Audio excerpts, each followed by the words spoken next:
নমস্কার বন্ধুরা, আমি মৌমিতা। আমার চ্যানেল কুকিং বাই মৌমিতা মুখার্জিতে তোমাদেরকে আরও একবার স্বাগত জানাচ্ছি। আজকে তোমাদের জন্য নিয়ে চলে এসেছি আদোসা রেসিপি।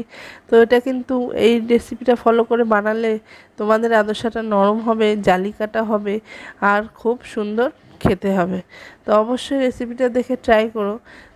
দু কাপ আমি এখানে চালের গুঁড়ো অ্যাড করেছি আর 2 কাপ ময়দা ভালোভাবে মিক্সড করে নিয়ে এখানে আমি অল্প বাতাসা আর পাটালি দিয়ে একটা জল গরম করে রেখেছি, সেটা দিয়ে দিচ্ছি। দিয়ে ভালোভাবে এটাকে মাখিয়ে নিতে হবে, খুব সুন্দর করে মাখাতে হবে আর যাতে এর ভেতরে একটাও লাম্পস না থাকে।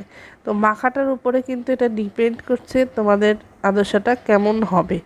আর এটা মাখিয়ে প্রায় তোমরা ঘন্টাখানেক তো রাখবেই, তার বেশি রাখলেও ভালো হবে। যতক্ষণ রেস্টে রাখবে ততক্ষণ থাকলে কিন্তু এটা বেশি খেতে সুন্দর হবে। তো এটা করে নেওয়ার পরে আমি রেস্টে রেখে দিয়েছিলাম প্রায় 2 ঘন্টা। তারপরে আমি দেখছো গরম তেলে ভেজে নিচ্ছি। তো এইভাবে তোমরা আদোসাটা বানিও। আর যাদের আদোসা ফোলে না বা নরম হয় না তারা অবশ্যই এইভাবে ট্রাই করো, তোমাদেরটাও খুব সুন্দর খেতে হবে। তো আজকের মতো এই পর্যন্ত, আবার দেখা হচ্ছে নতুন ভিডিও নিয়ে খুব তাড়াতাড়ি। ততক্ষণ সবাই ভালো থেকো, টাটা বন্ধুরা। আর প্লিজ চ্যানেলটা